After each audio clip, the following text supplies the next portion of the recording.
we're Jake and Rebecca, and this is our 1992 Elddis Autoquest 320, or as we like to call her, Jolene. We've both recently graduated from uni, and after many years of education and part-time work, we're taking full advantage of our newfound freedom and travelling the world in our roaming home. Over the last 8 months we've been redoing the interior of the van to turn her into the tiny home that we've always dreamed of. So come in and we'll show you around.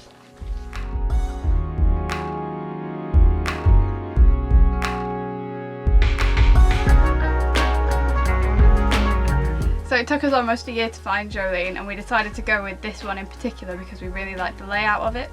It's all kind of got separate spaces, so we've got the bed, the living area, the kitchen, the bathroom, so it just makes it feel that much more homely when it's a house on wheels. So this is the kitchen, which has so much more space than we ever anticipated, which is really nice. There's so much storage and so much room for everything. When we thought we were going to downsize, we haven't actually downsized as much as we expected. Some of the features that we added ourselves were this spice rack. We just got this from IKEA and stained it to match the worktops, and then filled it with the spice jars that we got online, which we then labelled with our label maker that I'm obsessed with. We've also got a herb garden, which just adds a bit of greenery to the kitchen and just makes it look that much more homely. And we've got this fruit hammock that I've seen so many van lifers have in their vans. When looking for inspiration for ours, I just knew that this was going to be a must-have.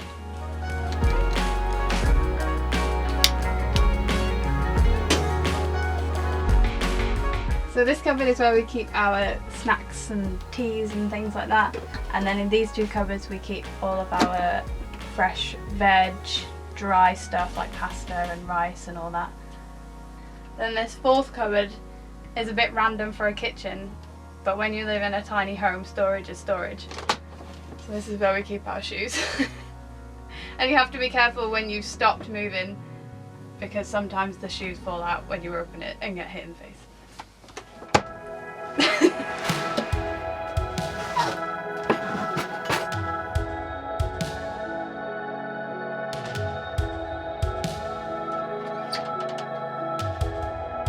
So this is the fridge,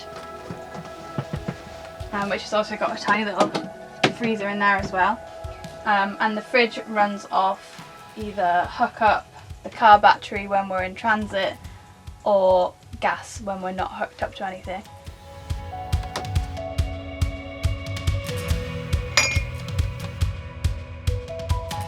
Next to the kitchen we have the bathroom. In the bathroom we've still got the original sink and cassette toilet. The tap for the sink also doubles as the shower, which hooks up to the shower rail. The biggest changes in this room are the walls and the shelves, which are the exact same as the spice rack in the kitchen. Just one of them we turned upside down so that it would double as a towel rail. We just had to glue down the plant pot and the toothbrush holder to make sure that it doesn't fall off, which you have to do with the majority of the things in your van.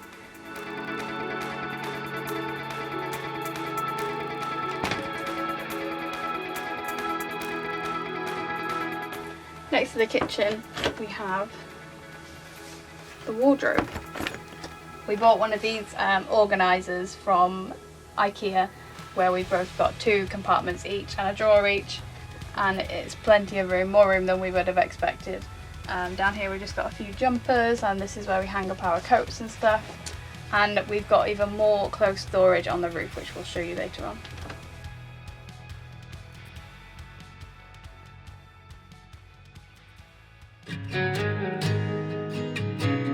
This is the living room and dining area.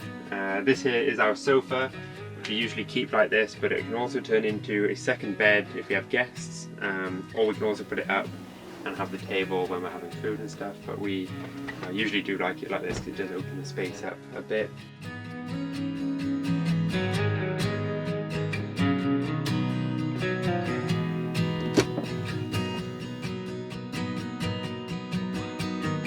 Got the control panel, which will have, whether we're running it off car battery or caravan battery and all those little bits, and then a bit lower down we've got the boiler, which we've just got new because our old one broke, so that's a lot safer, can run off gas or hook up.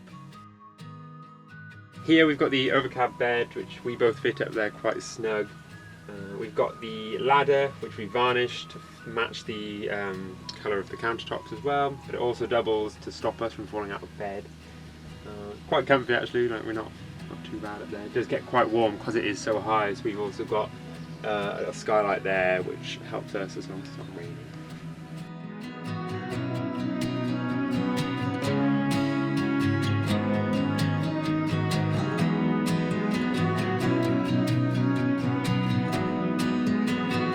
Moving on to the final section inside the van, we've got the cab, which also comes with captain's chair as a passenger chair.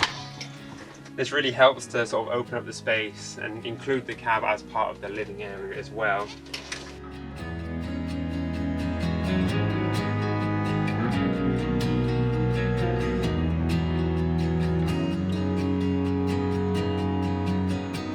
We've also got some labels stuck to the dash, which are reminders of what to do when we're packing down the van, because there is quite a lot to remember, like closing the skylights and turning the gas off and stuff like that.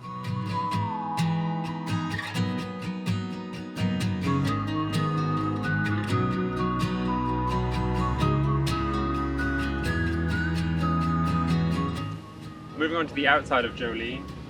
Since she's a motorhome, there are different sections for different things. So we've got the gas cabinet here, and then this is where we have our leisure battery as well as the electric hookup, and on the other side of the van we also have our fresh water and where we empty the toilet. At the back of the van we've got the ladder and bike rack, which both came with the van. We've not got the bikes on yet, but we'll put them on just before we leave to go around Europe. Moving on to the final part of the van, which is the roof.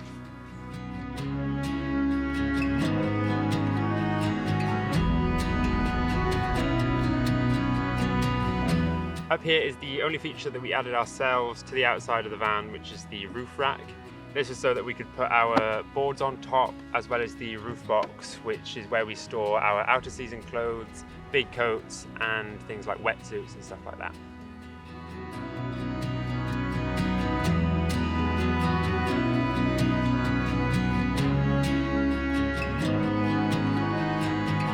And that's our tiny home. Thanks for watching our van tour. If you want to see the van in even more detail, head over to my website where I've done a blog post about all the nitty-gritty details that we didn't get into in the video, along with links to a lot of the things that you'll have seen in the van. The link will be in the description below. Other than that, don't forget to like and subscribe if you enjoyed our van tour. We'll be uploading a new video and blog post every Wednesday so you can keep up to date with what we're up to and where we're at. So I'll see you next week.